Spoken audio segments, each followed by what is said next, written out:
Mr. Kevin Dorsey, welcome to the show. Appreciate you taking the time, my man. I will always make time for Kyle Norton. There's not a time that I would not. So I'm pumped to be here, man. This is going to be good. Yeah, I'm excited. And we've got a topic that I don't see spoken about or covered all that much in internet land. And so we're going to dive in and I think have a great time.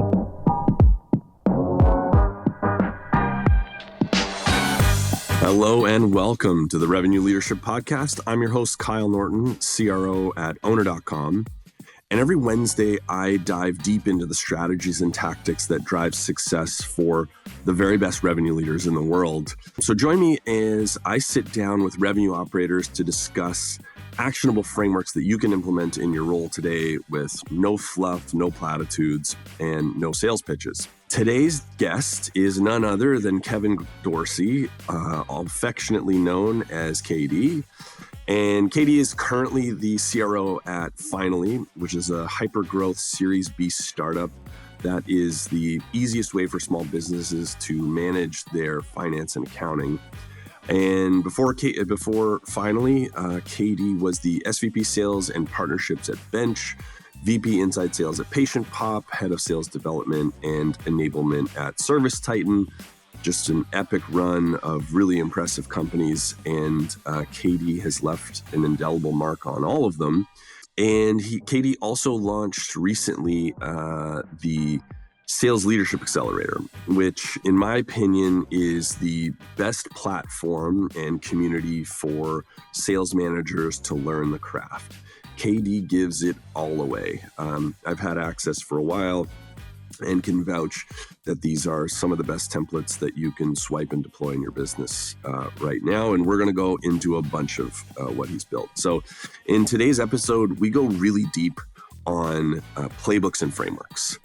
And so we don't just skim the surface, talk about why playbooks are important. We go really deep into the specifics around how do you build a playbook? What should you build? And most importantly, how do you implement this stuff? How do you get people to adopt it? This episode is a must listen. If you want to drive predictable, repeatable, high performance in your go-to-market teams, I learned a ton. I think this is going to be an awesome listen for everybody, so please enjoy. But first, a word from our sponsors.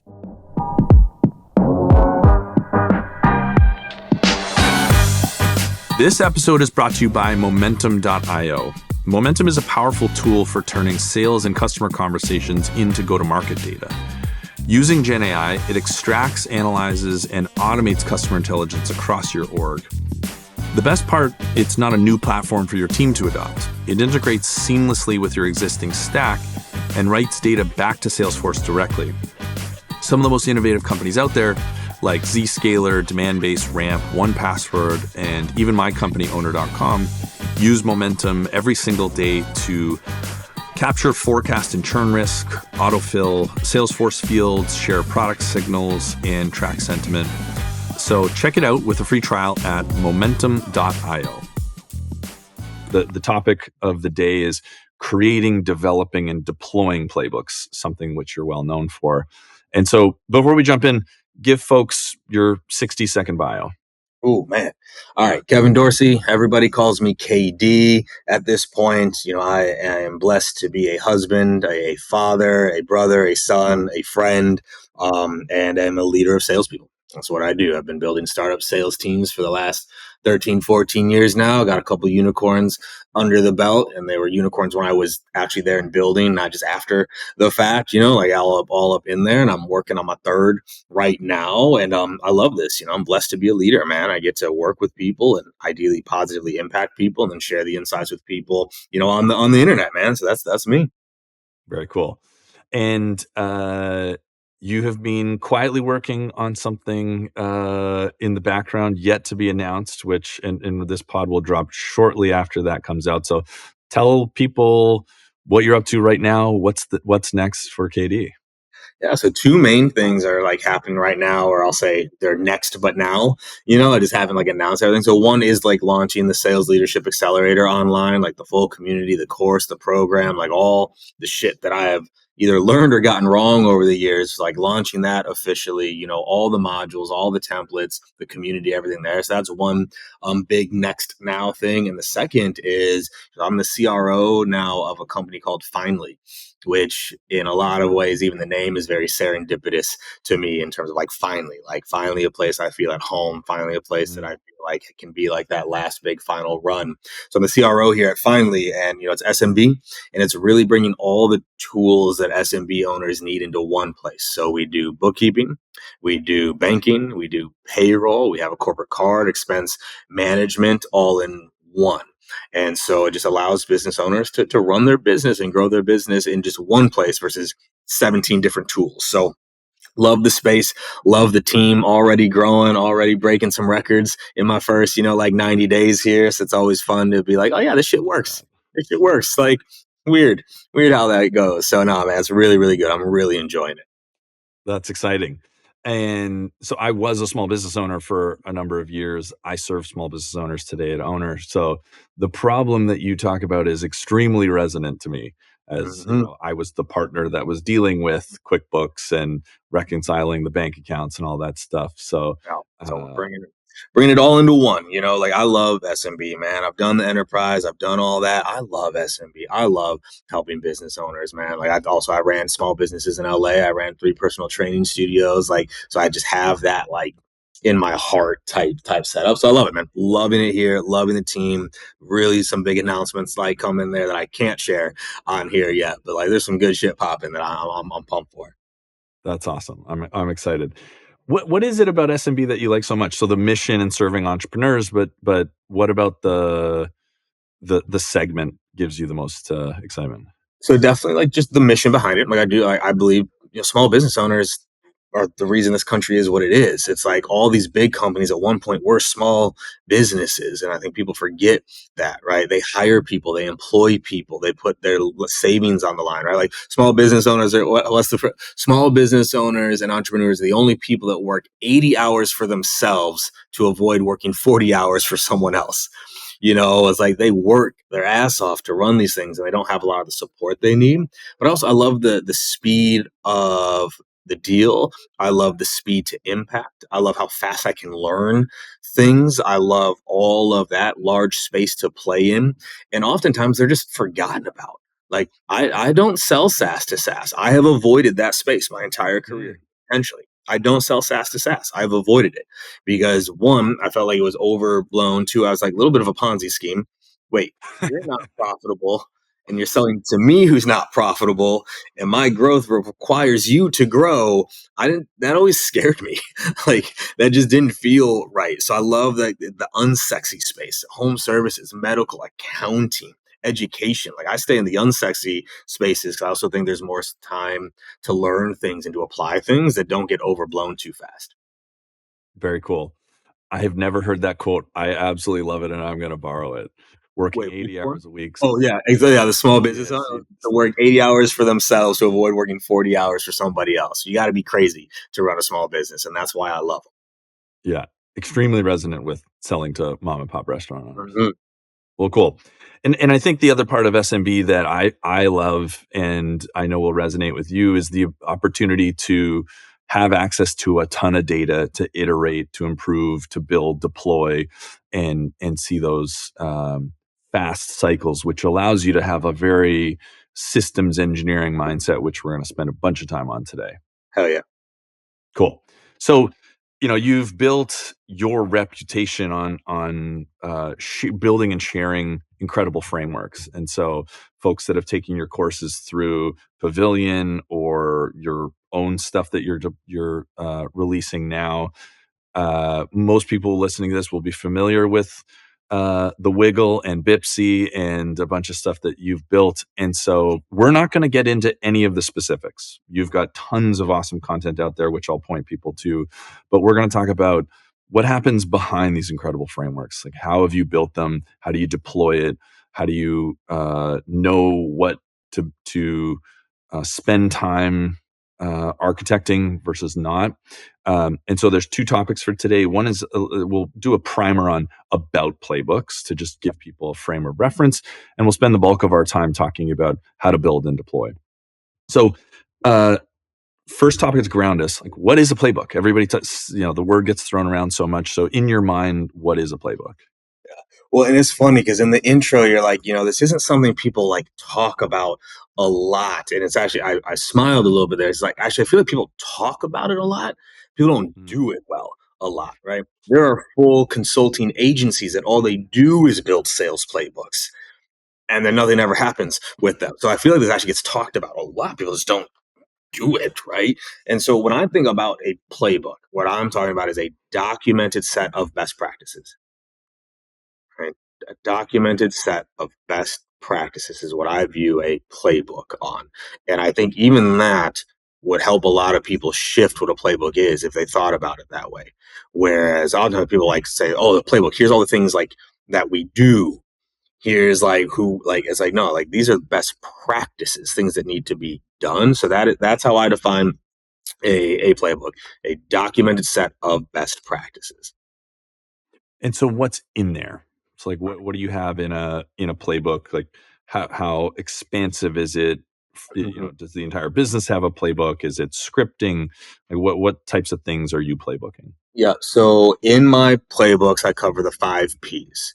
So the 5 P's of the playbook are people, and we'll break all these down like people, prospect, problem, process, and product.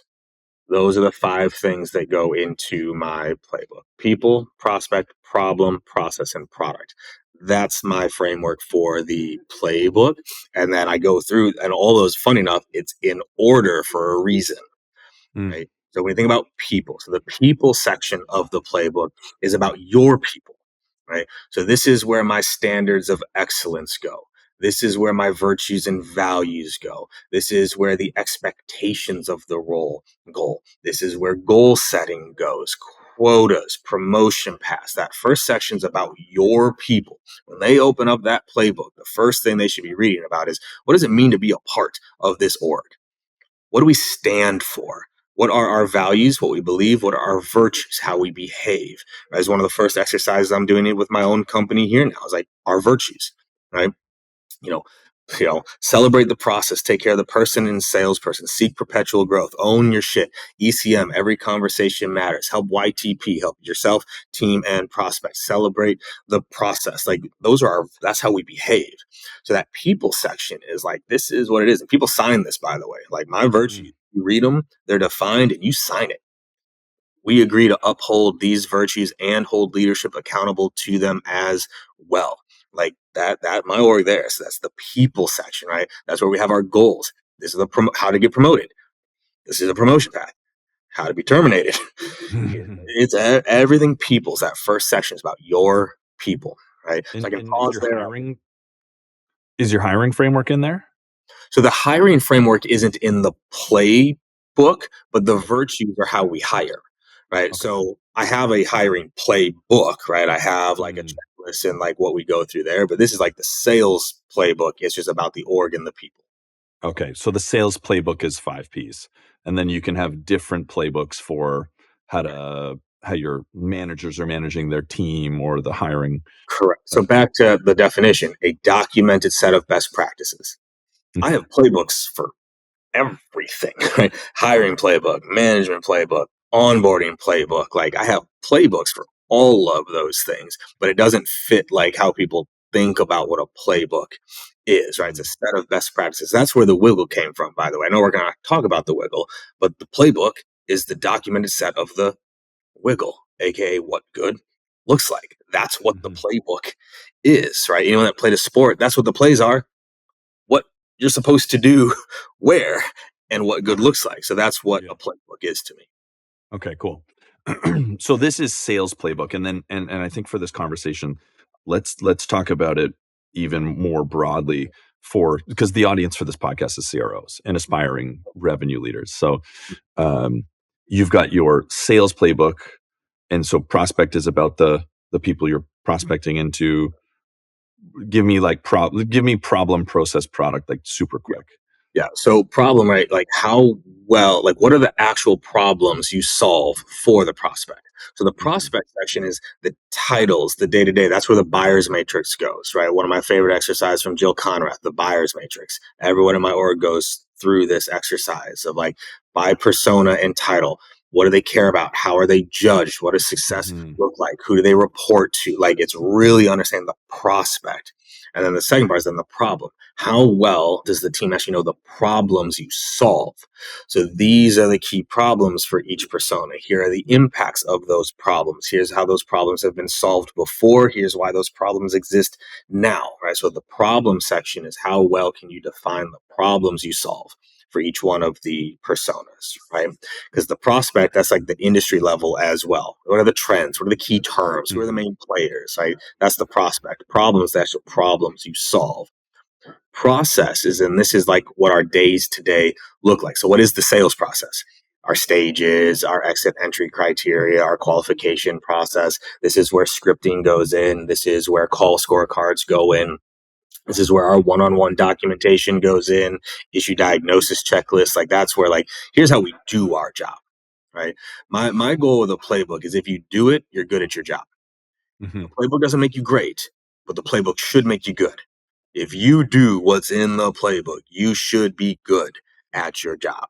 Greatness comes from going above and beyond on that playbook. But like, if you follow what's in there, you should be good at your job, right? And so that process is in there, right? And again, this is where I'm looking. We'll get into how to build it, but it's like, how well documented can I make that process? Here's what good looks like for each one of these steps or each one of these things day to day. Shoot, in some of my orgs, I've literally had like last day of the month process. I love that. Here's the wiggle for the last day of the month. You pull a report on all of your clothes lost. You pull a report on any of your referrals. You pull a report on X. They get a video at the beginning of the day. Like, we're going to define what the last day of the month needs to look like for our org, right? So that's the process section. And then we get to the product section. There's a reason why product is last in this, is because now I can connect product to all those other P's. Whereas too often playbooks onboarding, they start with the product and they forget everything else. Whereas now, how does the product specifically solve those problems? How does the product specifically align with these prospects, right? And their personas, right? So then the product is at the end. It's not a product training. It's actually how it does the things we say it's supposed to do, not just what it does. So those are the 5 P's. Awesome. This may seem obvious, but why are playbooks important? Like why should leaders invest heavily in this? Because it takes a ton of time. Because it got it. You How do you scale without one? Right? How do you coach without one? Can you imagine? And this is what, like, I love it because sales gets itself in trouble because we sometimes use too many sports analogies. Hmm. Like we use all these sports analogies, but then you're like, all right, could you imagine talking to a football coach that didn't have a playbook? Yeah. Could you imagine talking to a basketball coach? We're like, yeah, we don't run plays. Like you would, but then we get sales leaders all the time. It's like, oh yeah, we don't have a playbook, or they do, and it's collecting digital dust somewhere because nobody ever reads it, right? So funny enough, now that my team's back in office is about to happen again, you could actually ping people at Stagnation and at Patient Pop. When you joined, you actually got a physical copy of the playbook, and it was bright red. Hmm. It was this ugly ass binder, and it was bright red. And you took that when you were a new hire, you took it everywhere, right? So we actually, if I found your playbook, there was a fine. Like if I found your playbook, there was a fine because if I found it, it means you That's didn't funny. have. Like you carried that playbook with you, meeting to meeting, session to session.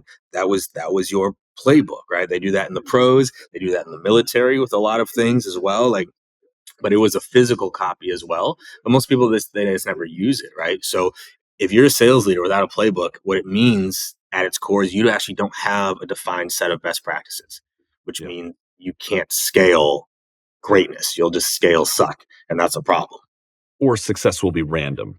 I Mhm. find this is the other thing. It's you'll have such a wide variance of performance in your organization because people are reliant on figuring things out on their own, which can Mhm. happen.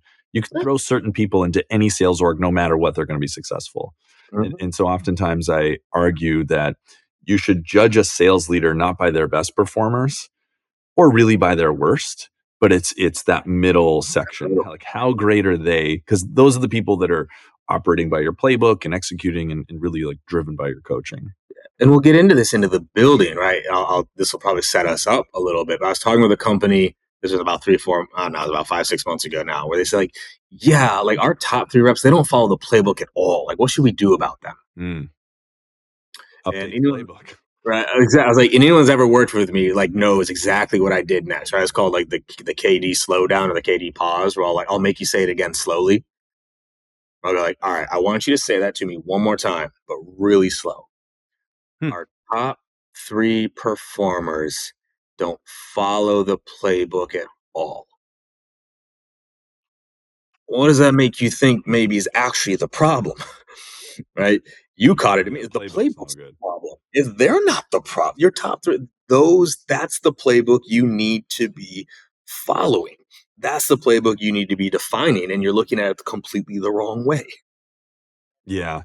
I often tell this to folks newer on my team is like, start with the playbook, but then beat my playbook. And if you can beat the playbook in terms of your conversion rates or the approach, the efficiency by which you're tackling the job that is outside of it, then let me know and let's update the playbook because I want everybody doing it. Yeah, the quote that we start our new hires off with is imitate first, innovate second. Imitate first. Do this. Imitate first. Innovate second. And we do, like, I lead the first session for onboarding always. It's 3 hours long. It's the first session. It's with me. 3 hours. 3 hours. 3 hours. First session. Once a month. I run that first session. We're covering the playbook. We're covering expectations. We're covering how to succeed. We're covering the virtues and the values. And this is one of the things I talk about is, y'all, I have gotten more things wrong in this than you've even tried yet. I need you to trust my mistakes. I think about this every day for the last 13, 15 years of my life. Okay. Imitate first. Do what I'm asking you to do first, then innovate. How silly would it be to come into an org that is running, that is operating, that is succeeding and go, I'm going to do something differently immediately? That's a silly way to approach it. Imitate first. Be good. Then be great. Yeah. Most of the reason I chose to do this podcast is now I get to drill people I respect with questions for an hour every single week. And this is why, because hearing you say you spend 3 hours with every new hire cohort, I'm like, I knew I was going to have something to want to make me up my game. That's awesome. No, amazing. Like, I'll just speaking to you just personally, and as a friend or something like how that sets the tone, bro, is unreal. Like, it's like, look, let's call it all out here. We're going to get you hyped, but also, here are the expectations. Here's how you get promoted. Here's what these virtues are.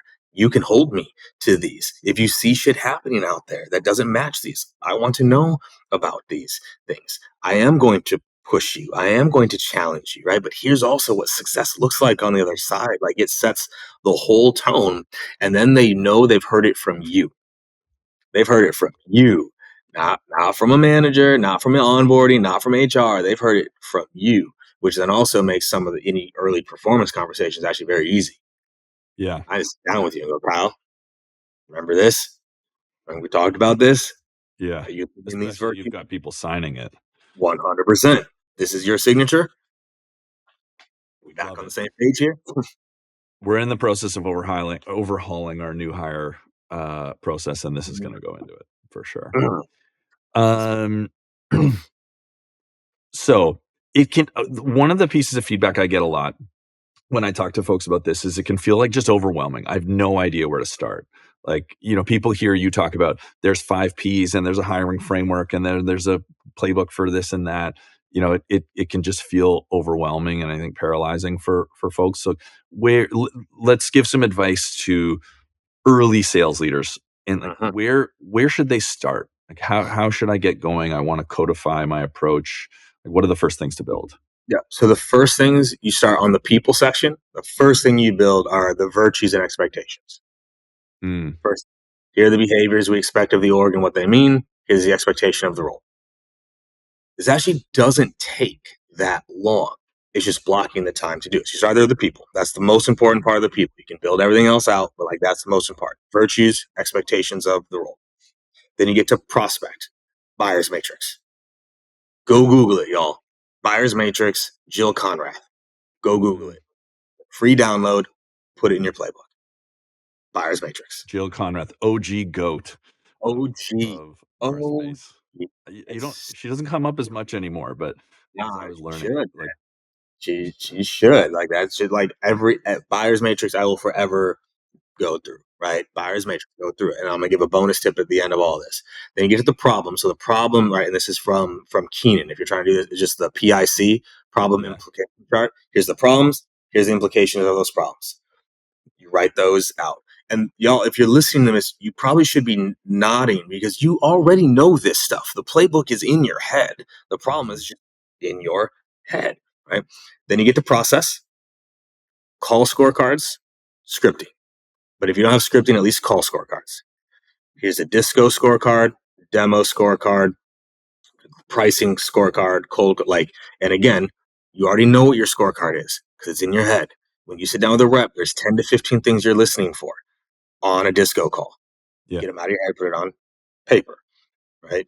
Then you get to the product, and the product is basically feature. I've grown up here a little bit, so now it's CTD, but it used to be STFW. All right, so here's the feature, STFW. Here's the feature. Yeah. So the fuck what? Here's the feature. Now it's connect the dots because I'm growing up, maybe, kind of trying. Okay, but so that right there, y'all, that playbook would be better than 90% of the playbooks out there. It gets you started that you can build from. But then here's the beauty: you don't build it yourself. You have a team. Guess who helps build my playbooks? Managers, reps, enablement, everybody. Managers, reps, everyone helps me build the playbooks. This is not me going into some ivory tower and walking down like Moses with the tablets. Like, hey, I've got, reps out here. And this all happened when I had a team of only like 8. And then I was like, how do I build this? It's like, all right, Kyle, you've got buyer's matrix for office manager. Brian, you've got buyer's matrix for controller. Jenny, you've got buyers, you just assign them out and it's going to get done 80% of the way. We sit in a room 1 hour. So actually, this is a recording. I could show it to you. So on my calendar, every week right now, there's an hour blocked with my 3 main revenue leaders called the weekly wiggle. It's called the weekly wiggle. It's an hour. We get together to build, not to discuss, not to chat. Okay. We are working on the call scorecards today for an hour. You know how long it takes to build a call scorecard, Kyle? Less than an hour, that's for sure. Done. Right? So to give some context here, y'all, as of this recording, I have been in seat for 90 days. As of this recording, I've been in seat for 90 days. Guess what's already done? The 5 Bs. Virtues and values, done. Goal setting, done. Buyer's matrix, done. Call scorecards for each one of our main calls and our different sessions, done. We're right now working through the product STFW feature by feature, and we've already done the problem set. It's already done. And for further context, in these first 90 days, we have already increased close rates by over 38%. Our ACV has gone up by 17% already in these first 90 days. We've broken 2 revenue records, and our lead to clients already almost doubled. Hell yeah, man. This shit works, y'all. You just have to go and do it. And it doesn't actually take that much time. It really doesn't. You just have to block it to do it. But then I'm leveraging my team. And what do you think that's done with my relationship with the team? When I pull 9 or 10 of them in and say, hey, I could use some help with this. So I'll keep going down this path. So I actually learned this recently from Patrick Bet-David. I was at one of his seminars, and he said, a leader should never do anything alone. I was like, whoa. He's like, if you're ever doing something alone, you're missing. So what I created is I said, to the team, I was like, here's the main things I'm working on. If anyone here is interested in these things, let me know. And I created these, it's called Never Alone Slack channel. So never alone marketing optimization, never alone scripting, never alone onboarding, never alone. And I've got people in there that I can say, hey, I'm working on this. Could you help me out? Mm. And it builds the relationship, right? So leaders, you shouldn't be building this by yourself. Go to the team. And if you don't know what the plays need to be, go shadow your best. Go shadow your best. The playbook should be built off of the best practice, not just the practice. Like, what's the best practice? And do you even know what the best practice is? Yeah. How much of a framework are you giving them to sort of fill in the blanks? Ooh. Okay. Well, actually, this is a two-parter because I'm going to go to the end and I'll answer the other side. One of the biggest shifts I've made with onboarding playbooks is they are fill in the blank. Literally. Literally fill in the blank. So the number one problem for the office manager is, and it's blank, they have to fill it in as they go. So this is a shift I made at my last org that I'm now doing here, because that's going to increase retention. If I just give it to you and I tell you, right, you just read it. Oh, the number one problem for like the restaurant owner is blank, versus the number one problem with the restaurant owner is, and then they have to fill it in as you're teaching it to them. It increases retention. So I build the playbook first, and then for my new hires, I blank things out. So as we're teaching it to them, they can fill it in, right? So that's the actual literal fill in the blank type setup. But on the flip side, for frameworks, right? My goal with frameworks is, again, it should make you good. Like, if you follow this, you'll be good at your job. And that is pretty specific. Like, there are certain things, college, make a good disco call. Mm-hmm. So I'm going to document that. And that so my is question. The question is really like, you want to engage the team. And so the process of engaging, you tell a rep, I need your help to build this part of the playbook. If you give them a lot of white space, they're going to be going sort of all over. So are you saying, this is my rough, this is I show them an example. Like, here's one of the ones I've built. Can you go help me build this out here? Right. So it's all asking them to fill in right. Here's what I need for a PIC chart. Right.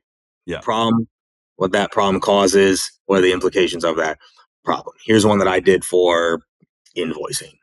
Yeah. Could you do this for receipt collection? Right. Like, it's just, but always an example they can follow. But then they go and do it. But first, a word from our sponsors.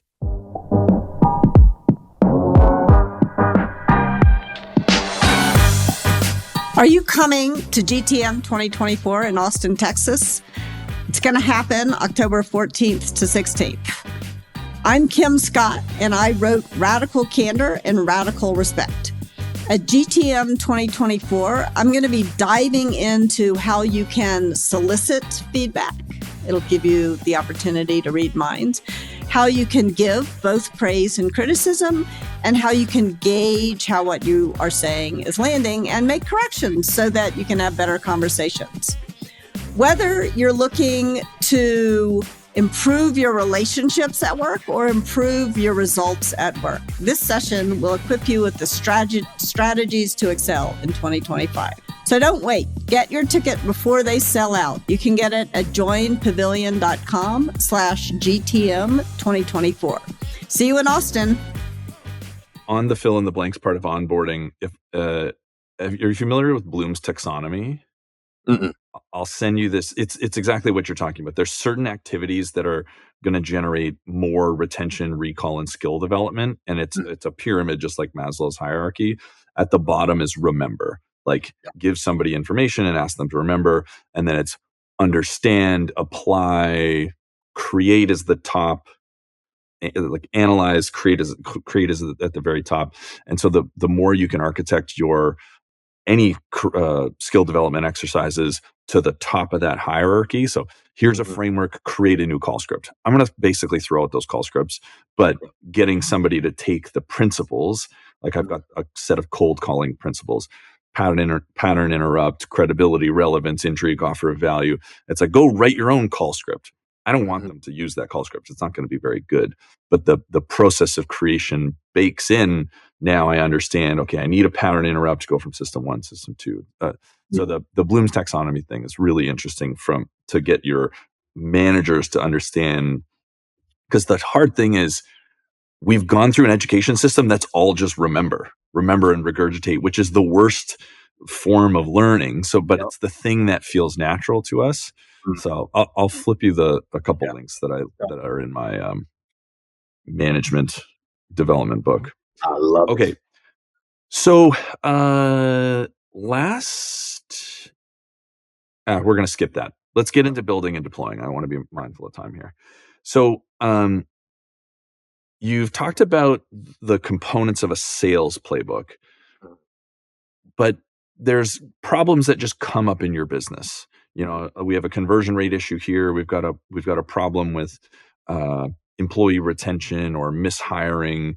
And so how are you allocating your effort around what playbooks to build, what problems you're focusing on? Do you have a prioritization framework for, because time is very limited, that we're in the resource allocation business. So how do you think about deciding between what things to work on? I mean, a lot, like I'll say, like within selling, right, is I'm looking at what is the impact of it. So a phrase that I use, I just mean as a CRO, like right, that's what I mean. It's like that's okay. what I'm looking at is like, what is the impact of this problem that I'm trying to solve, right? So the phrase that gets used often here is volume or volume. Volume or volume. Is it a high volume problem, meaning it's loud? Or is it high volume problem, meaning there's a lot of it? Volume or volume. Too often, revenue leaders are focusing on loud problems. They're loud, but it's actually only happening 3% of the time, 8% of the time. I'm trying to focus on the high volume problems, meaning that there's a lot, it's happening a lot, right? So that's my first gamut. If I'm looking at where to solve, it's like, is this a loud problem or is this a high volume problem? There's a lot of it. And then from there, this is where all the metrics come in, is like, what metric is it attached to? Like, what metric is this impacting? Okay. And I'm maniacal in terms of prioritization. It's like, yeah, whatever, show rate might be busted, but you know what's worse? Our close rate. I'm going to let show rate burn a little bit. Just talking with one of my directors. So I was like, dude, so much about leadership is controlled burns. Yeah. Like, all right, the barn is on fire, but if it's controlled, I got to go save the house. And I got to go save the house first. And so it always comes back to a metric for me, is which metric am I trying to impact to help prioritize where I'm putting resources to solve the problem. That applies to the playbook too. It's like, hey, what's busted? If I look at all my metrics, what's the worst one right now? That's where I'm going to start diagnosing plays. That's where I'm going to start figuring out like what needs to be done to solve it. So I filter it through volume, then I connect it to a metric, and I go from there. Cool. And then what are you using for inputs? So you're developing, say it's a playbook you've never had to design before. So it's not a sales playbook that you have an existing framework, but say you've inherited a post-sales team for the first time and you need to go build new sets of things for that team that you don't have reference points for. How are you balancing between anecdote and data? Are you participating in calls? Are you relying on the team? Like what does your fact finding look like to start? Yeah, like, I mean, you use the right word there. It's like I go get my reference points, but I observe. I don't ask. I observe. I don't ask people what they do. I watch what they do, because this happens all the time. Like, you sit down with the top performers, like, what do you do? And they're like, oh, this is what I do. They don't know. Like they don't. They oftentimes have no idea what it is they do differently than anybody else, right? So if I was inheriting post sales, quite literally, my first step is, who's my best person? My first step is, who is my best person? Who is the best post sale? And I'm looking at that both in terms of, say, outcome, but also metrics. Yeah, and it's like there's the revenue, but sales leaders, please hear me. Just because someone has the highest revenue doesn't actually necessarily mean they're your best rep, right? The metrics are going to help you actually know who the best rep is. Because let's say someone's closing whatever, $1 million a month, but their close rate's 14%. You have someone else that's closing $750K a month, but their close rate's 35%. Mm-hmm. Who's a better rep to build a playbook around? Right? Yeah. I'm picking that 35%er more than I am a 14%er to build the playbook. But then, so back to this, I'm observing. I'm going to watch step by step what it is they do to find the patterns. Right? This is, I know I'm not allowed to talk about it, but this is where BIPSI comes in. Yeah. Right? This is what BIPSI is. Behaviors, issue diagnosis, process, skill, and you. What are the behaviors of that top performer? What do they do that's in their control? What are the skills of that top performer? What is it they do well? What is their process? How do they work through these things? So that's where I'm going to get my reference point. And again, you can learn very quickly, very, very quickly on these things, especially in remote. I can have you record your screen. I can get screen recording played on 2x and watch and document what's occurring there. And then I'm good to go. Yeah. There's a concept in psychology called stated versus revealed preference. Mhm. People will state that they don't they don't want to eat sweet foods and bad things, but if you observe them, then it's a totally different set of things Mhm. occurring. And this is very. I love your point on observe, don't ask. I think there's some helpfulness in asking To be always. clear, I'm going to ask, like, hey, like, how do you go through this? Like, but Yeah. I'm always combining that with observation, always, because I can learn through that faster because I can see what's actually being done. I can't, again, playbook, a documented set of best practices. A practice is something that is done, not just said. I need to see it done that Yeah. way. And this, whether this is controversial or not, there are times that I go in to do the thing, right? Like, all right, like I'll make some calls, I'll run some deals, but it's actually rare that that's how I'm going to learn the fastest because that's just me proving I can do it. Mm, Doesn't actually mean I'm learning the best practice because best practice also doesn't mean I can do it. It means can the majority do it? yeah. This is also where playbooks go wrong sometimes is they're built on this like, well, here's how I would sell. There's there's stuff you can do, Kyle, that your average AE cannot do. Yeah. There's stuff that I can pull off that an average AE cannot. That does not mean it's the best practice. That's what goes above the playbook. Mhm. That's what we get beyond it. But in there, it's like, what can the majority do and do well? That's what it is. And do well by a certain point. Mhm. There's always this ticking clock. We have to get people ramped fast. And so Mhm. trying to teach them the master version of some skill versus Yeah. you know, It's just silly. It's just silly. I'm already revamping our onboarding here. It's like, yeah, we get them on the phones in 4 days, and I know this always fires people up. I'm like, why though? Why? Why are you getting them on the phone in 4 days? Well, mm, they got to get their at bats in. No, that's the game. You're putting them into the game when they're not ready. Why, one, would we burn those leads or deals? But two, what that does to them mentally, that's getting them on the phones fast. It's not getting them ready fast, right? The playbook also, if you think about it, those are the answers to the test. They know what good looks like. They know what they're trying to get to your point. So that also speeds up ramp because they know what they're trying to achieve. Here are some examples of good calls. Like I wish I was in my home office right now. I could bring up a couple playbooks that I have in the office. I could show you, like, we even had specific role play scenarios in the playbook of here's the scenario, here's what you're going to practice, here's what you're trying to achieve. All that in the playbook. yeah. Yeah. We're piloting and deploying this new tool. It's like an AI role play. It's an AI role play tool, but it's built off of all of our stuff. Yep. Like it's a Who are y'all pretty. using? Or you can put it in the chat because I'm using one too right now, and It's called Ramp Systems. okay. I'm using Uh, Hyperbound. Hyperbound. See, I looked at Hyperbound and I didn't know how custom I could get it to my environment, but I've given Ramp calls, playbooks, scorecarding, a bunch of stuff, and it was like sort of scary accurate. Mhm. And so we're now trying to this idea of practice field, playing field, getting giving reps an opportunity to just do way more practice reps. I have this concept of called isolation drilling, and a lot of it's from Talent Code. So progressive resistance, the 60-80% learning zone. Like I want to be pretty prescriptive about how mock calls and practice is done, but reps don't want to do it. Managers don't like doing role play either. I'm willing to bet that is the case for 90% of people. And so by using a tool to give people, hey, like I need you to do an hour of handling knee jerks and over the course of a couple of days.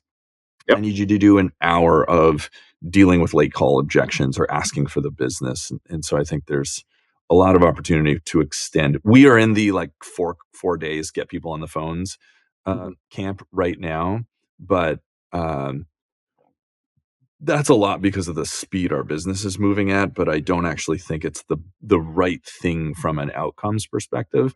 And so hopefully with tooling in place, I can extend that, give people more practice and training, and have them more prepared for. Yeah, we're doing the same thing with Hyperbound. My team practices every single day now, every day, entire team, every day. Yeah. They are in there. They're my new reps. I mean, they will literally be practicing for 3 to 4 hours a day. And that's how I build my onboarding, by the way, right? When I look at onboarding, I'm like, how fast can I get you ready? Not how fast can I get you on, right? Yeah. So you're practicing for 3 to 4 hours a day, even when you have people, right? Because the beauty is if you have a team in place, right? Like that's literally, they would spend 30 minutes with a rep or manager the last 3 to 4 hours of each and every day practicing the intro. They just spent 30 minutes with you practicing the intro. Then they're going to go with someone else and practice the intro, and they're going to go to someone else to practice the intro. But by the time they're on the phones, they are ready. Like I have this weird idea that if you can't do it in practice, I know you can't do it in the game. Shocking, right? It's like, why would I put someone in the game when I know they can't do the thing? Man, I'm controversial, right? This is why they pay me the big bucks. It's like, why would I put someone in the game when they can't do it in practice? But the tooling now makes it so much easier. I love it. I absolutely love it. Yeah, we'll have to swap notes on these tools. I looked at a few.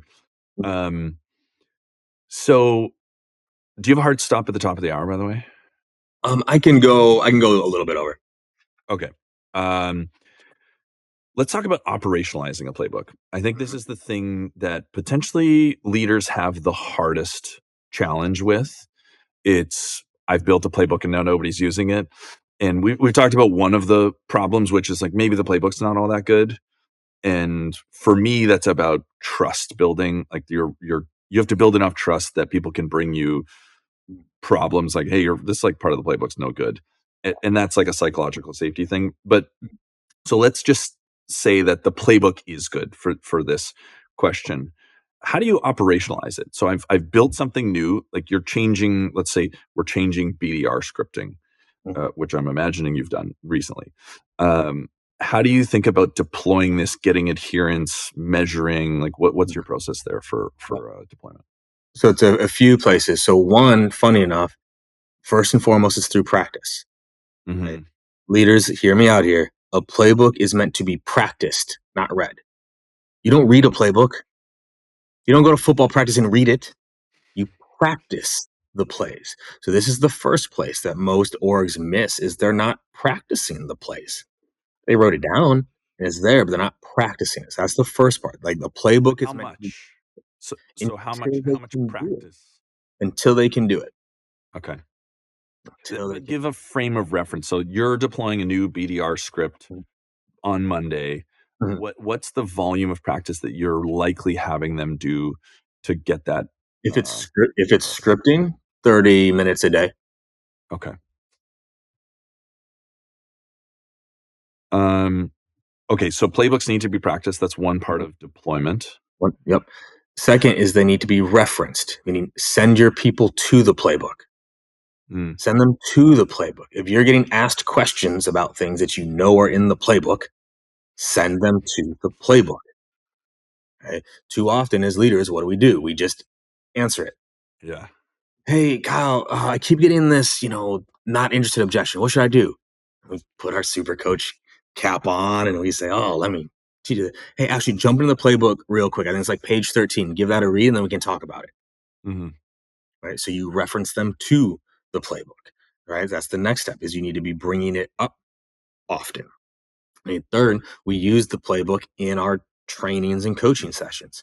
Where the scorecards, they're in the playbook. Where the persona guides, they're in the playbook. Like it's there. So we actually bring them into the sessions that we are running.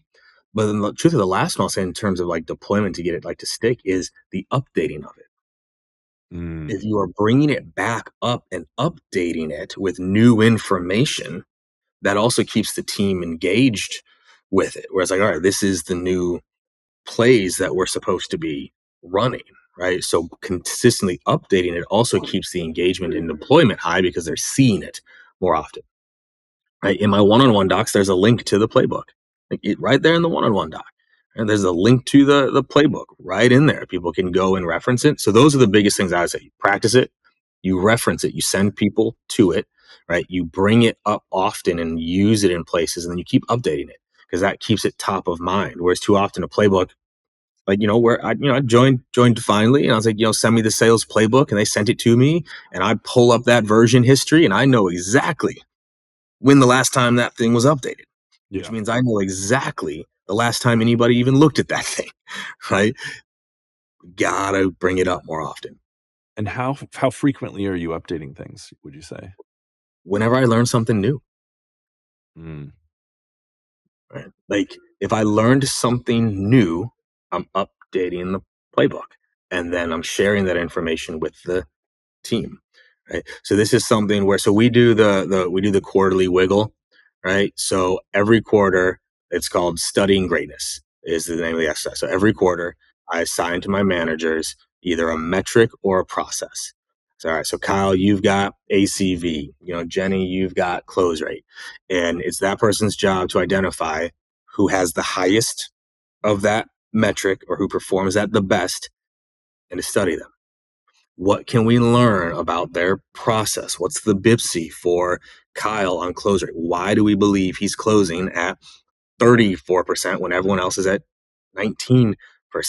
So every quarter, there's an intentional exercise with my leadership team of can we understand greatness? And almost every time we learn something new that person is doing that goes into the playbook.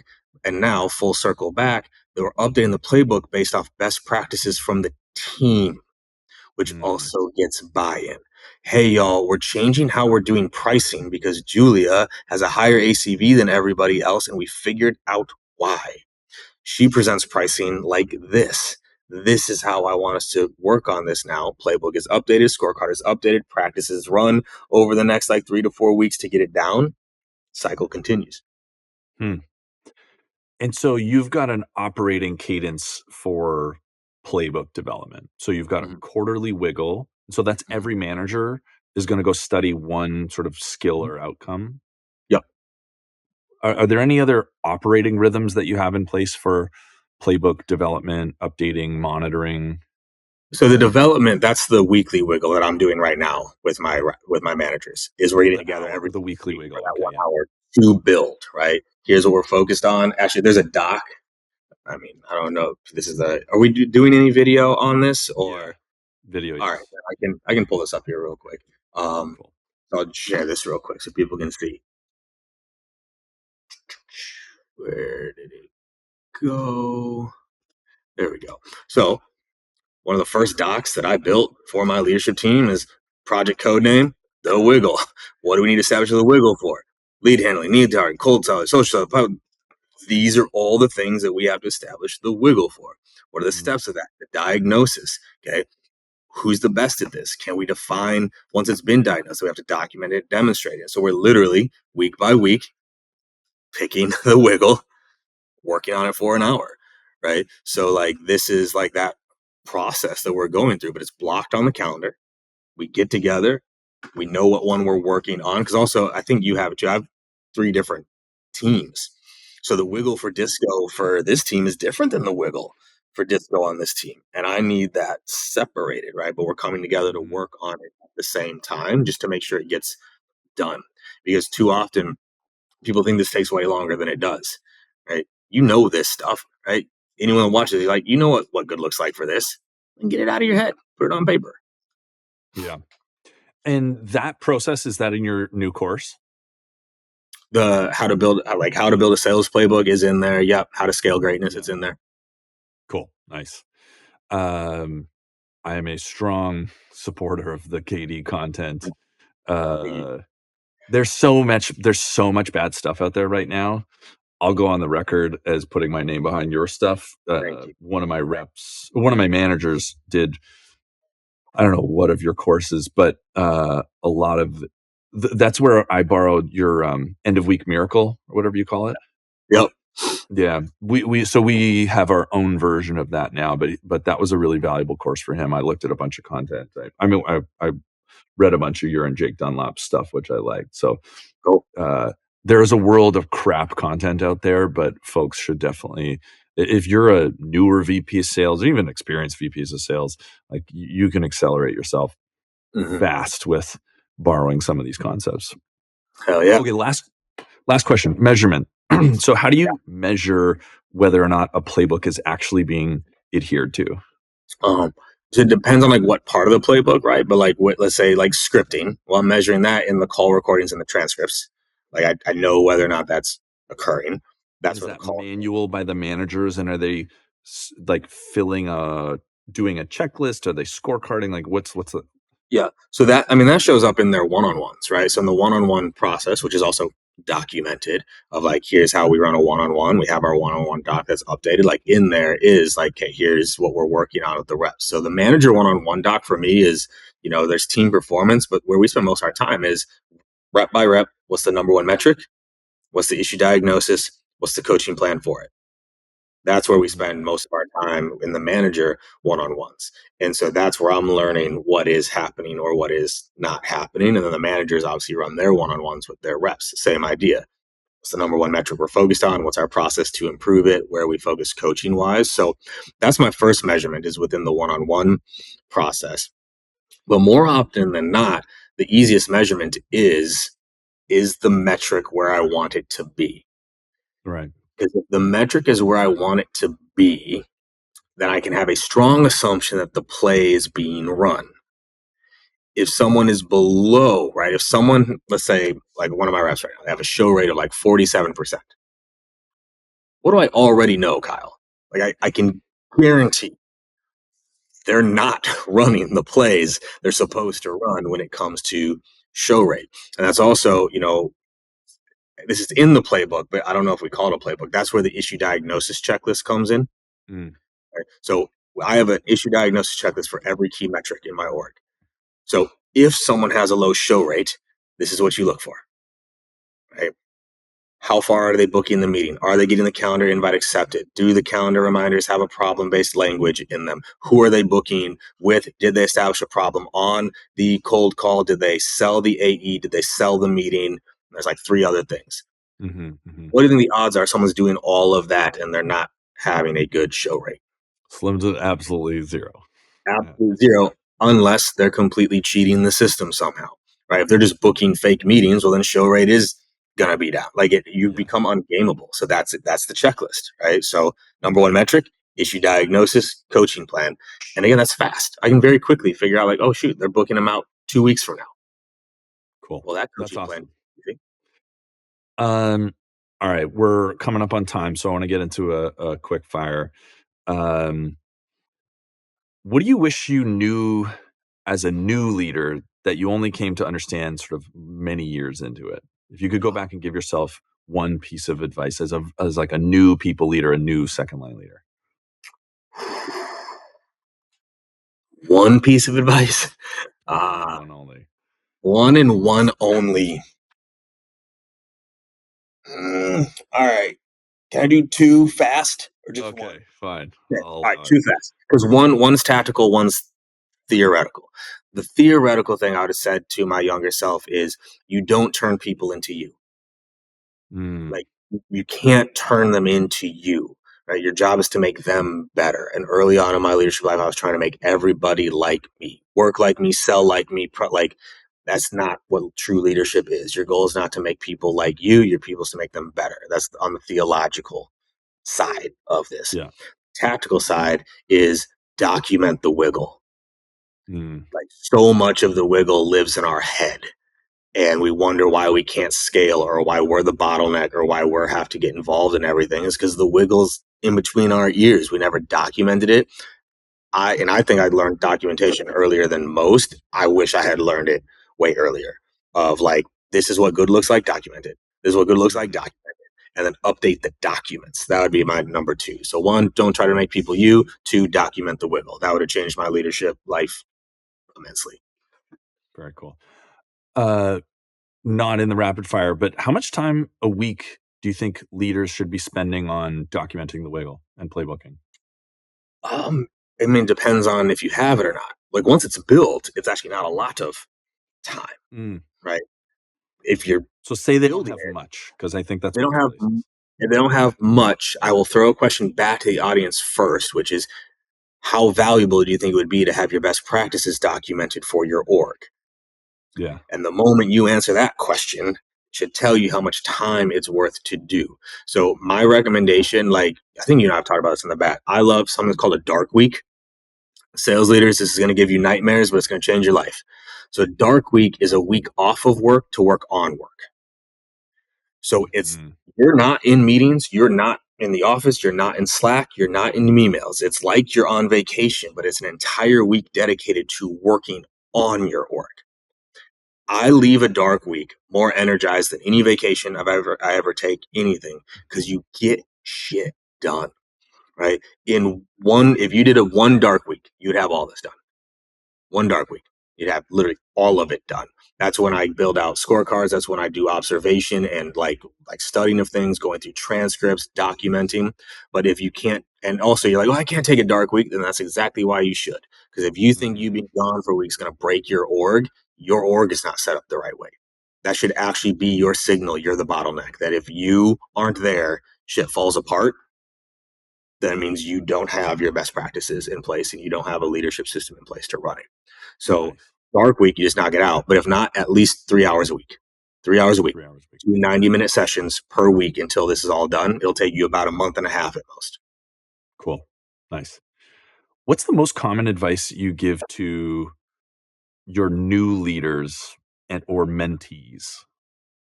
The most common advice is funny. You get the one you're just repeating yourself constantly on. I am not you. You are not me. We are not them. They are not us.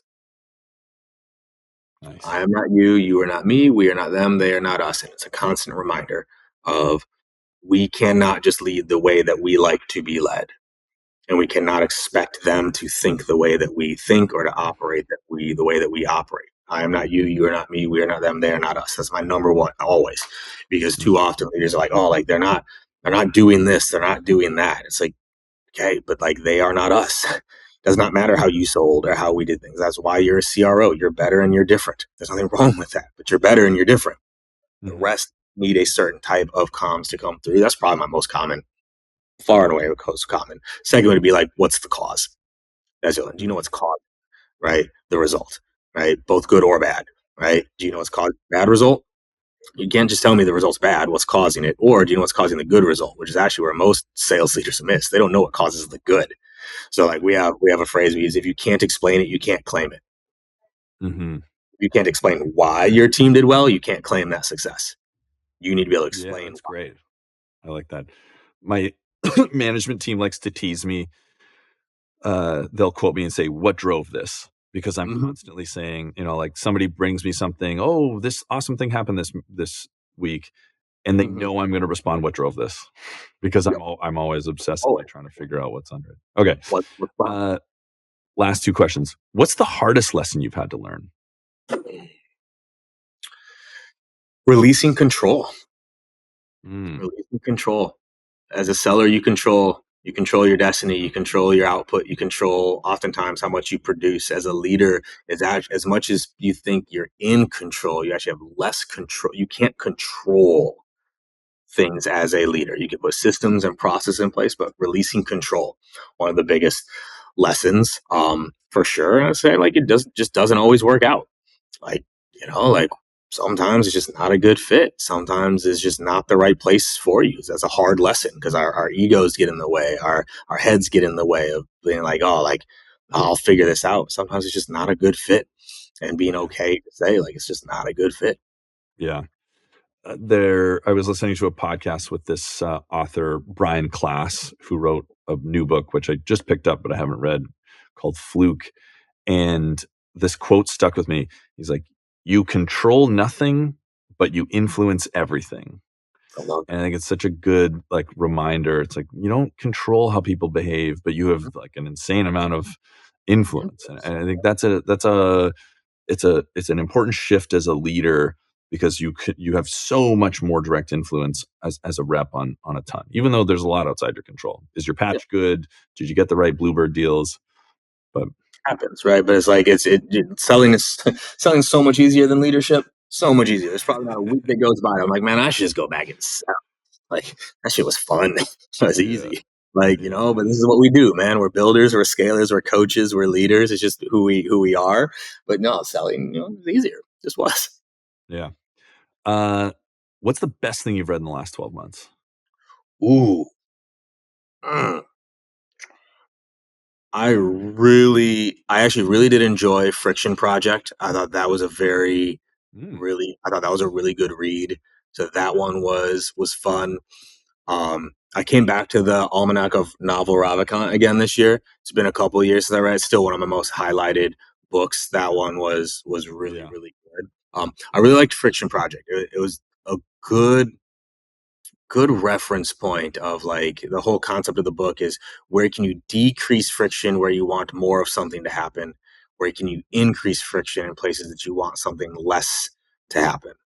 And then like being able to like Mm, look at your org and your processes to go like, okay, like where can I make things easier because I want more of it? Where can I make something harder to prevent it? So Friction Project is a really good recent read, and then Almanac of Novel Ravikant is just phenomenal, just so good. very cool. Um, there's an awesome book called Nudge, which is by Mhm. Richard Thaler, one of the early behavioral economics guys. Very similar thing. Like, how do you add friction? There's another talk that I frequently share by Lauren Nordgren. And so he's a researcher, and he talks about like the difference between fuel and friction. He's like, we're obsessed with fuel and giving things fuel to make them go better, but really we need to think about removing friction. So lots of the same Yeah, concepts. I'm gonna have to grab this one. yeah, That sounds good. you'll because he talks about in the Friction Project too of just how often adders are rewarded, choppers are not, and our default is Mm, to add something. So if something's not going well, our default is like to add to it. Okay, let's do more of it. Let's right. add more people. Let's add more meetings. Let's add more steps. Let's add more. When it's like it's the eliminators that actually, and not, I'm not saying eliminating people. Calm down, everybody. But it's like our default's to add when oftentimes subtraction is a better process to go through. So it's a great read. Biology was another good one. BUYology. That was Okay. also a really good book on like how we make buying decisions. Nice. Cool. So where can people find more from you? I'm sure that lots of people are going to be wanting more. So where should we send them? So definitely, LinkedIn, you can find me there, and then salesleadershipaccelerator.com. That's where I'm putting all this stuff and all the content, all the programs, all the courses. Like definitely go there, salesleadershipaccelerator.com. That's it, my man.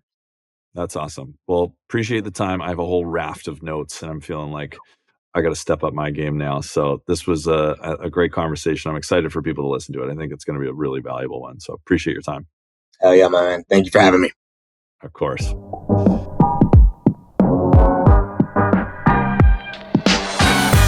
Thank you for listening to the Revenue Leadership Podcast. If you enjoyed it, don't forget to subscribe, and you can find a link in the show notes. And be sure to leave a 5-star review, share it with your network, and please join me next Wednesday for another great conversation.